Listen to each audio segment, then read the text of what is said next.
Hey everyone, it's Carmen Lisette, and welcome to All About the Joy. This is Carmen Talk.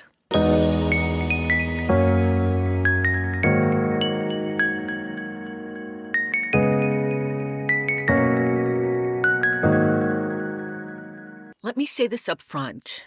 We're going to stay divided as a country if we don't start getting honest about the cost of cutting people off. This isn't about defending public figures or giving passes to problematic behavior.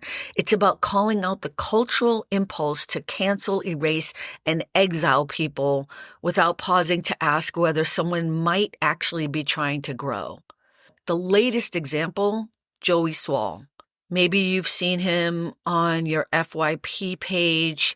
He's a fitness guy, a self-appointed gym etiquette enforcer. He's an influencer, and he's popped up enough on my For You page that I know who he is, and I've always admired a lot of his work. He makes gyms safer, especially for people who, quote-unquote, shouldn't be in the gym. He makes it clear that everyone should be there. It's not really my jam, but I've always appreciated whenever I was able to watch his videos. And then this week, he said something. He said a lot of things that made many people pause, me included. Joey used the word colored. Instead of saying people of color, he said the word colored while discussing why he liked or admired Hulk Hogan, who had recently passed away. Now, don't get me wrong, there are a lot of problems with his video, but let's just stick with the word colored for a moment, because for me, it was the ease, right? That unbothered familiarity. It was that made me pause. Because when something rolls out that easily out of your mouth, that smoothly, it's not something new, right? It's part of his everyday conversation.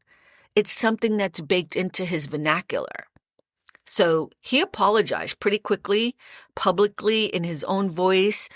I thought he did a very good apology. And then he still got backlash for that and other things. And so the other day he said he's going to quit social media altogether. Now, maybe that's the start of some real reflection. I have no idea.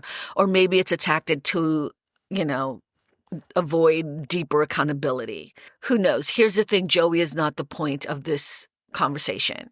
He's just a mirror. Because this pattern of messing up, calling out, and then exiling everyone is everywhere, especially now as I'm seeing former Trump supporters begin to speak out saying, I didn't know, I was misled, this isn't what I voted for, I see things differently now, right? And my first instinct, honestly, is skepticism, for sure. But if we believe people are capable of change, we have to do better than you're dead to me. Right? And we're never talking to you again. And there's no way in hell we're ever going to let you part of the culture or part of the society or part of the family.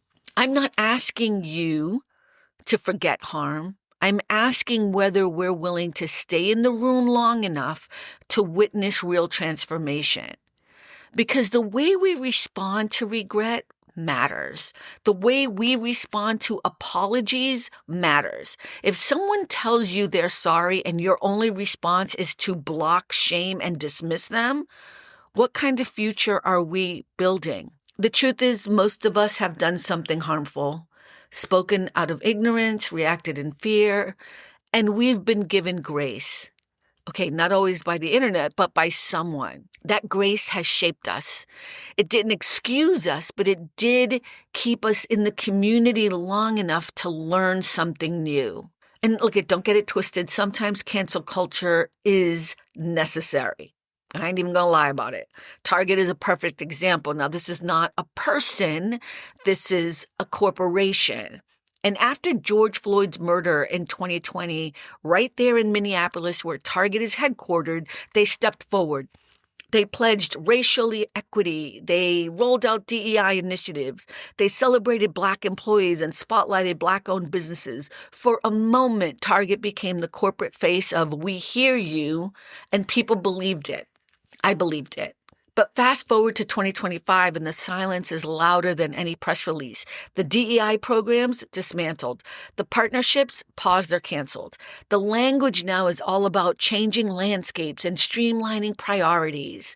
Translation is basically political pressure shifted and Target folded to protect its bottom line.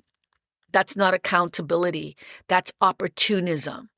They used the death, the murder of a Black man to build trust, then abandoned that trust as soon as it became inconvenient. They played both sides for profit. And that kind of betrayal, that performative allyship, is why I will never step into a Target anymore, and I'm happy to watch them go through the pain of people not going into their stores. Not because I'm boycotting them, but because they deserve what's happening to them right now. And look, at their corporation, they'll be fine. They will.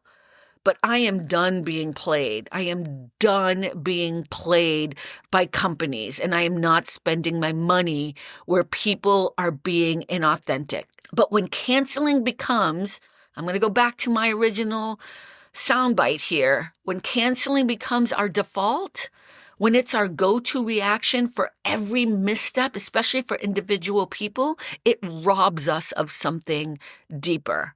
It robs us of healing. Forgiveness isn't weakness. Forgiveness isn't about pretending the harm didn't happen. Forgiveness is about choosing discernment over erasure, boundaries over exile. Forgiveness says, I see the damage, and now I'm watching what you do next. And that's the bite I want us to sit with, right? Not just when we forgive, but why we forgive. And what happens when we don't allow people to have a moment where they made a mistake. If we want reconciliation, if we want a culture that makes room for real growth, we can't just burn every bridge and call it justice. So maybe the next time someone says, I'm sorry, maybe we listen. Maybe we evaluate, maybe we observe, and maybe, just maybe, we stay long enough in the room to see who they are becoming. The last thing I'll say is this. Grace is what shows up when someone messes up, and you choose compassion over punishment. It's the pause before judgment, the softness and strength, the ability to hold boundaries without the cruelty. Basically, it's the counterweight to cancellation.